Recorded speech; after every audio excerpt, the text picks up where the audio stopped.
There's no place for guilt in yoga. It's okay if you don't roll your mat out every day. It's okay if you don't meditate. It's okay if you're not a vegetarian. Yoga is non-judgmental. It's time to ditch the guilt and reclaim our yoga joy. So let's get started. Welcome to the Youthful Older Yogi Podcast. I'm MJ Waddell, your yogi host and founder of Share Yoga. I've been practicing, teaching, and loving yoga for over 25 years. I'm an advocate of movement, creativity, and staying healthy in mind and body in the prime time of your life. It's never too late to start, and there's a lot of healthy years ahead. So let's start now. Hi, everybody, and welcome to the Youthful Older Yogi. I'm MJ Waddell, the creator and founder of Share Yoga.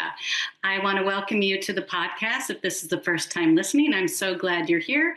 You can either watch it on YouTube or just listen as you're going about your day. So today I wanted to talk about yoga guilt.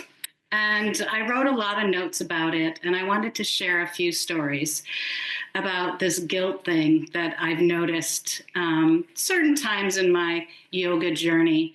And I just wanted to share a few thoughts with you about it. So what is yoga guilt? It's that guilt that sneaks in, and it's when I'm feeling like I'm not living up to that imaginary yoga standard, like I should practice more, or I should eat a certain way, or I should know more, or I should meditate every day. And all of these shoulds that don't really make me or you a better yogi, it just makes me feel bad. And I guess, I was brought up Catholic, so I'm kind of used to the guilt thing, but I don't really want to feel that when it comes to yoga. And instead of my yoga practice becoming a source of joy, which it always started out as, it was just pure joy to just practice. Before I became a teacher, before I studied anything, it was just the pure joy of going in and taking a class and walking out feeling better than when I walked in. And I didn't want this to be another thing that I feel like I'm failing at. So let's think about the guilt. I should practice more. Okay, sometimes I just can't. I mean, we all have schedules that are overwhelming. Some days it's just the last thing I want to do. I'm exhausted. I'm overwhelmed. I just have too much on the calendar. And sometimes I feel down and I don't always want to practice. And this is when the guilt creeps in. And why do I avoid the thing that I love the most? Well, I think because when I feel exhausted or defeated, I don't always want to try to fix it. I just want to take time to feel it. And sometimes rest and resting is the practice. So I thought of when I went through an unexpected divorce and yoga wasn't even on my radar. My entire world was flipped upside down. I left my home, my work, my friends, everything I had built, and moved back home to just fall into the supportive arms of my family. So it was really just about survival. Survival mode kicked in, and yoga, not even a thought. So 3 weeks later, I needed a job. And I found a yoga studio that was hiring. And it wasn't part of this grand plan of mine to heal through yoga or reclaim my practice. I just needed the work. So before I started teaching one day, I rolled out my mat because I knew I had to, figure out and teach a class. So it's the first time I rolled my mat out in a couple weeks, and I just fell into child's pose and broke down and just cried. That was my practice that day. It was a practice. Roll it out, lay down, child's pose, cry. Good. Roll it up. Let's see what happens tomorrow. And as I started teaching, it was in a hot yoga studio and often in a dark room. And what's the beauty of that? Sometimes my tears, if I felt really vulnerable, I felt like those heartbreaking feelings were coming up, the tears kind of blended in with the sweat so I could get away with it. But, no one could see the grief I was carrying. Of course, I showed up professionally. I smiled. I led my students through the practice. And for that 1 hour, the focus was on them instead of my heartbreak. And so that guilt, that sense of guilt, I'm reframing it. Or maybe you can reframe it when days you just don't want to roll out your mat. And so sometimes we just don't need to practice. We just need to let it hold us until we're ready. And yoga isn't just about movement. It's how we meet ourselves in every season, even the crappy, tough ones. Okay. So the other sense of guilt that creeps in quite frequently is I should be a vegetarian. Okay. So I am a failed vegetarian. I have tried many times. I love fish. I don't really eat meat a lot. I never really cared for it. It's not a big thing, but I do love seafood. But I have really, given a really good, college try at being a vegetarian. And for years I thought that's what, quote unquote, the good yogis do. But my body, as I'm, moving into the prime time years and aging, my body just has different nutritional needs. So eventually, I just had to admit that what I thought was a yogic choice just wasn't actually supporting my health and well-being. But the thing is, I haven't thrown out my mindful eating and nutritional awareness. I do my really the best I can. But I just stop holding myself to that rigid rule that just doesn't fit me. It doesn't mean it won't fit you. It just doesn't fit me. So I want to share this story that during one of my teacher training sessions, it was my 300-hour session, we had a guest teacher lecturing on Ayurveda. And he was passionately explaining that all the food that you consume should be cooked and prepared and never microwaved. Microwaves, according to him, were basically food death rays. So at the time, my kitchen was being renovated, and the microwave was the only way to heat food. So I shared that little tidbit. Big mistake, really big mistake. He looked at me pretty horrified and said, "You're eating fake food and bombarded with electromagnetic radiation." Okay, instant shame I felt in front of everyone. I went down the shame spiral, and I scanned the room wondering if the other trainees in the room, had a microwave and, secretly zapped their leftovers, or I was the only, fraud in the room. So it was one of those moments when I thought, okay, I suck. I'm not following the prescribed tenets of Ayurveda. And I feel like maybe I'm possibly glowing from last night's microwave popcorn. It was crazy. But the truth is, I've always had a complicated relationship with food trends. And occasionally I get inspired and I declare this is it. I'm only going to eat clean.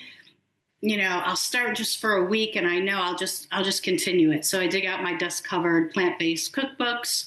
I make a, list of what I need at the grocery store, which includes a lot of ingredients I can't pronounce, let alone know where to find. And I hit the store or stores and I hunt down the things that I don't even know what they are. I wanted to pop in and thank you for listening to The Youthful Older Yogi. I love bringing you great guests, education, and ways to stay youthful in mind and body. If you love the show and want to help me make it even better, please consider becoming a supporter. You get to choose how much and how often you give, and there's no commitment. And remember, I donate a portion of every dollar I receive to charity. For 2025, I've chosen United Nations World Food Program. Just click the support button in the show notes. And just as helpful is sharing the show with others. Thank you again so much for listening. And now let's get back to the podcast. I get to the checkout, I see the total, I choke, It's very expensive a lot of times, but still I commit to make 1 or 2 meals, all plant-based. And typically um, the recipes serve 4. So I end up eating the same thing for 3 or 4 days. Well, here's the main thing. I hate to cook. I just don't like cooking. I'm single, cooking for one. It's kind of depressing. I like cooking for other people if I can. I know how to make a couple good things. But mostly I boil, I blend, and yes, I microwave. So I still do my best to make the wise choices. I keep things simple. And whenever I find a recipe that is easy and the ingredients I actually recognize, and it won't require me to take out a loan from Whole Foods, I save it and I try it. So the reframe for me in that I should be a vegetarian, I'm reframing that and thinking that eating perfectly isn't really the goal. Eating in a way that works for me or eating in a way that works for you is the goal. And yoga is not one size fits all. We know that. It's about making choices that support your well-being. Okay, my next little yoga guilt is I should know more. So this isn't so much a guilt thing. This is a sign that I want to learn. You might feel the same way. I should know more. I've been through the training and I've been teaching and I should just know more. But no one ever stops learning. It just, yoga is massive, massive. There's so many things to learn. The learning never stops. So for me, I like to say I have unlimited curiosity, but limited resources. So trainings, as we all know, are expensive. So I have to be intentional about what I spend my money on, and every investment I make, it truly needs to add to my growth in my yoga practice. And so I try to find reliable sources, trusted sources. I just finished a course with Jason Crandall, and it was injury prevention through a vinyasa flow. I highly recommend it. It was not overpriced. It was a year-long course where we had monthly live Zoom check-ins that you could ask anything. And I so enjoyed it and I learned so much. That's a recent training that I took. And, I Google Yoga International. I've also been following Yoga Today for years. They have some really, really nice, informative, knowledgeable teachers on there of all types, Pilates and yoga and meditation and yin, just the whole gamut. So also just ask your fellow practitioners or your teachers who they recommend. I'm sure whatever your interests and your budget are, it's out there. It's waiting to find you. And, there's so many free things today, but just do your research. And also my interests keep changing. So the story I wanted to share with you about that is that I should know more, is that 30 years ago when I started practicing, I did 10 years of dedicated practice, even before I decided to do 200-hour teacher training. So, and then when I did the training, I just wanted to move. I just wanted to learn about the postures. Anatomy? Nope, didn't care. Then suddenly now, I don't know, almost 30 years later, anatomy fascinates me. The body fascinates me. It's just miraculous. So all the workings of the body, the bones, the muscles, the tissues, the mind, everything, it's just, I'm fascinated by it and continually surprised and motivated by it. And same with philosophy. Oh, God. At the first teacher training, 200 hours, they teach the yamas, the 8 limbs. I didn't even know there were 8 limbs when I took my 200-hour training. I'm like, I just want to do a better, side angle pose and triangle and learn to stand on my head and handstands and all that. The yamas and niyamas, you had to do it. It was part of the philosophy. And now I am just diving deep into the other limbs of yoga. It's You'll see if you're just starting your teacher training, and it is very overwhelming. You'll see your interests will evolve and change and shift. So, and also I started wanting to learn more about the mudras. So I just started that on this podcast, January 2025. So from January 2025, all the episodes, except the one about my retreat coming up, is I've added one mudra at the end of the podcast. So you can go back and check that out because I'm interested. I was never taught the mudras, and I'm interested in bringing them into my teaching and into my practice. So, this reframing is that you should know more. It's really not knowing everything isn't a flaw. It's really a gift. And the best yogis and gurus that we follow aren't the ones who know it all. They're still learning. So the craving for knowledge will always be there. And we shift as we grow. And then the last guilt, yoga guilt that I used to have, I don't anymore, was I should meditate more. Okay, so the story is when I first took not my 200-hour, but my 300-hour training, it was required. This is 20, maybe 18 years ago, I took my 300. Over 20 years, it was my 200. So, and the idea of just, first of all, just sitting still, quote unquote, turning your mind off. What a waste of time. It was laughable. I mean, why would I do that? What would the benefit be? I was happy just moving my body and linking my breath to my asana. What I now understand is that was a form of meditation. That was a form of movement and meditation. Movement in motion, meditation in motion. So let's fast forward to the 300-hour training. And the assignment was you have to meditate for 30 minutes a day, 30 days in a row. Every day, 30 days. Just sit. No music, no distractions, just sit, and then write about the experience. Okay, this was just torture. Torture at first. Torture. After the first day or the next time we met for the training, I asked, can I just add some music, nice, ethereal music? The answer was no. So, being a good student, I sat and suffered.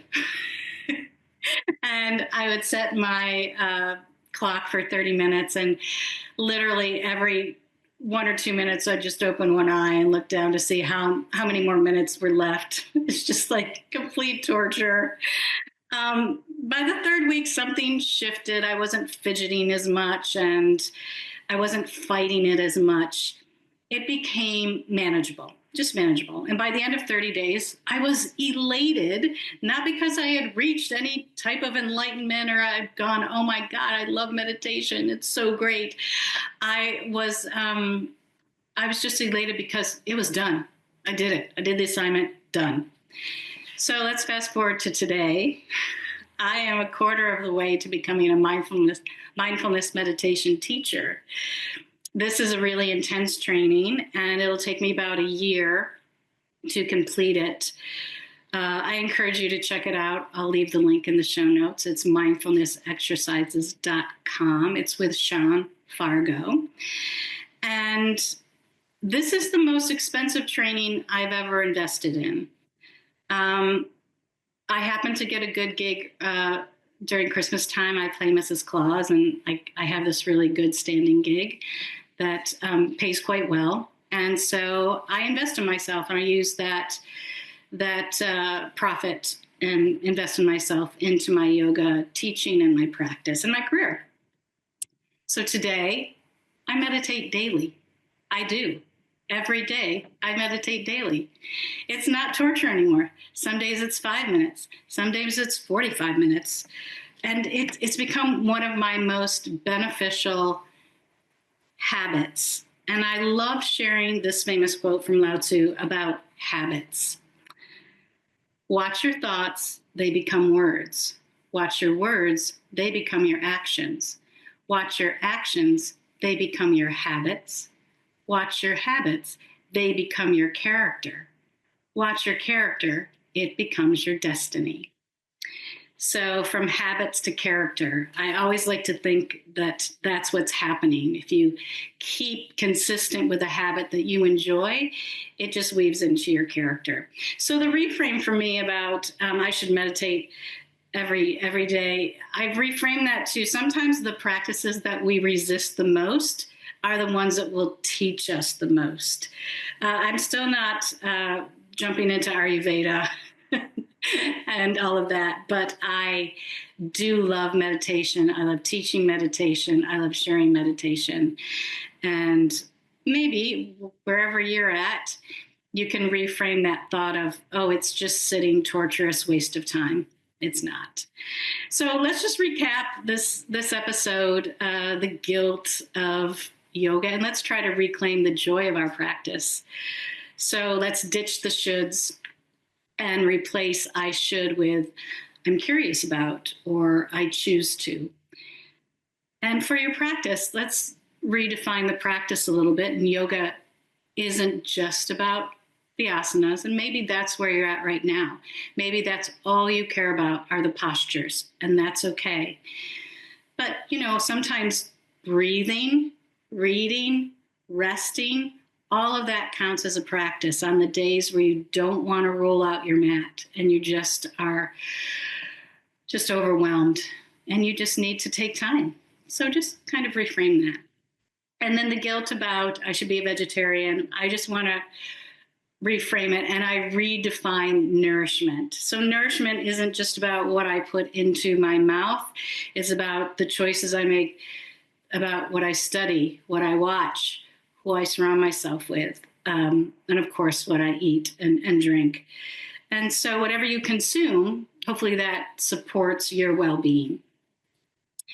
And then the last guilt of I should meditate more, or I should know more or meditate more. Just give yourself permission to evolve, reframe it.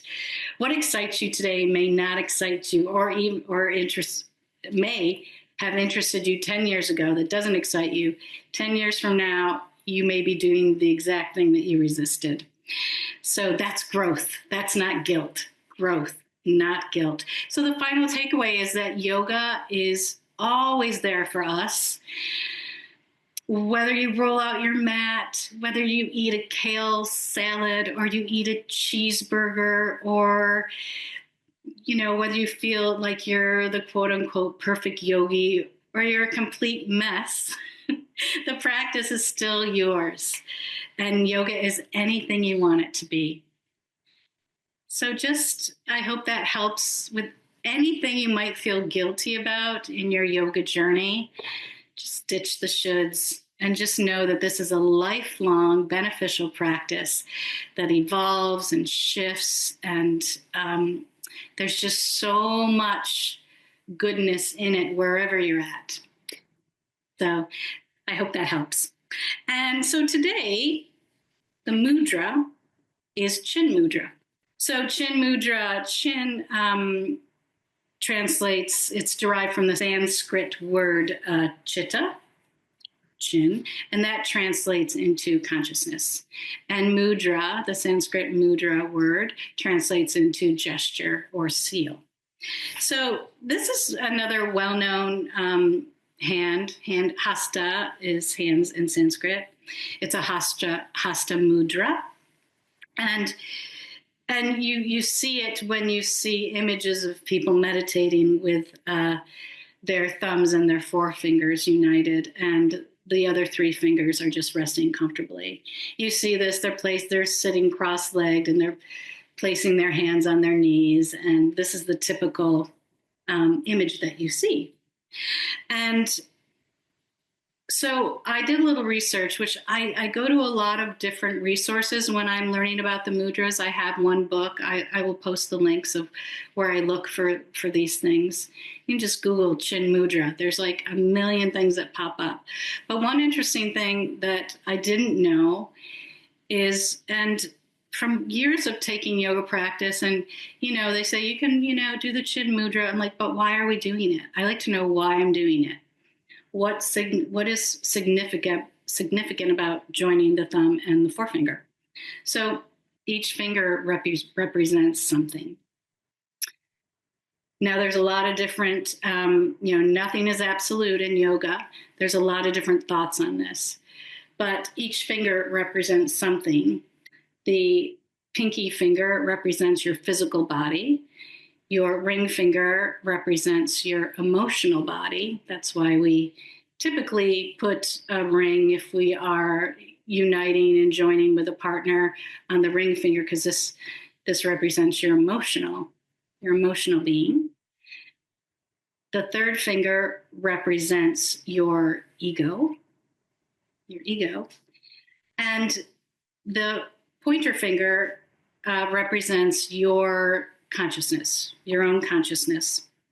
And the thumb represents the supreme consciousness, the divine or universal consciousness. So when we join the thumb and the finger together, we're uniting our consciousness with the universal supreme divine consciousness. That's what it means. The other three fingers are just relaxed. Okay? And so it's also a sense of joining ourselves with the universe. And when we start to join our hands in a very calm, peaceful, uniting way, it translates into our mind. Our hands are connected to our mind. So anything you do with your hands, you touch, you hold, you grip, you reach and touch, there's something that happens in the mind immediately. Okay, so our hands, they influence our mind to create the same attitude. So what are the benefits of this chin mudra? Well, there's energy in the fingertips, constant nerve energy here in your fingertips, emitting constant energy, and this energy can be redirected into the body. It also, when you place the back of your hands on your knees, you're connecting your hands to your knees and creating another energetic circuit. Also, when you roll the hands up, there's a bit more opening through the chest. I'll do the other mudra where it's the same finger, the same thumb and finger mudra, but it's facing down, and I'll do that in a different episode. So it's palms facing upward, chest is open a little bit more, and there's a lightness in the chest area, and your breath becomes subtle. And the benefits are it just helps to focus, concentrate, which most of these mudras that I've done so far do. And you can change your attitude, your perception, your mood, improves your focus, and also your memory retention. It's relaxing, it's de-stressing, and it relaxes the mind and hopefully reduces any type of mood swings, jumping mood swings. So when do you use the chin mudra? You can use it during your seated meditation practice. You can do it during your meditation and motion practice. Try it when you're walking. Try it when you're waiting in line. Try it when you're in a traffic jam. No one will know you're doing it or seeing it. In your practice, I've done it in dancer's pose. I've done it in reverse warrior. I've done it in warrior 2. You can just explore with it and get curious about it. Add it wherever. You can do it wherever you want. And then just keep in mind that mudras take time. The benefits take time. You can't just go like this and feel instant. You can't connect your thumb and your index finger and have instant Zen. It doesn't happen like that. It takes time for their full effect to show up. So keep practicing regularly. And it's said that the hands have a stronger relationship to the mind and the rest of the body. So when we place our hands in this place of stillness and calm, the mind can mirror the same qualities. Okay, so enjoy that mudra. Let me know how it goes. And before I sign off, I want to thank you again for listening or watching The Youthful Older Yogi. Please subscribe to my website. It's shareyogawithmj.com. Shareyogawithmj.com. I'll be leading a retreat with my good friend Terry Orr in September. And there's about a month and a half left where you can get a discount. And all the information is there. And you can book a live call with me or email me. I am so excited to get this filled, but it's in September. When you see this, it's already April.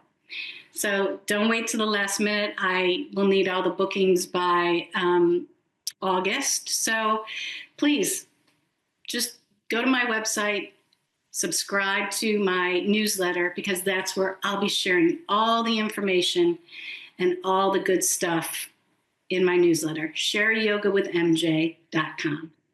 All right, everyone. And until next episode, thank you so much for tuning in.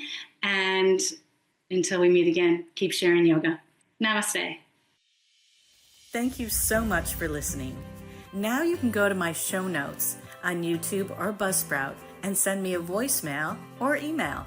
I'd love to hear what topics you'd like me to speak about, what your thoughts are on the episodes, and maybe I'll share your message on a future episode. Please subscribe to my website, shareyogawithmj.com, so you can receive my newsletters and be first to know about my retreats, workshops, courses, and freebies. If you navigate on social media, you can find me mostly on Facebook and a bit on Instagram at Mary Jane Waddell. That's Jane with a Y, Jayne. This podcast would not be possible without the help of my editor, Dan Jones from Cocoa Beach Productions. You can find Dan at cocoabeachweb.com. And of course, thanks to my generous guests who share their time, insights, and youthful wisdom. Remember, the Youthful Older Yogi podcast is presented solely for educational, inspirational, and entertainment purposes. It is not intended as a substitute for a physician or other qualified professionals. Okay, yogis, stay well, stay youthful, and keep sharing yoga.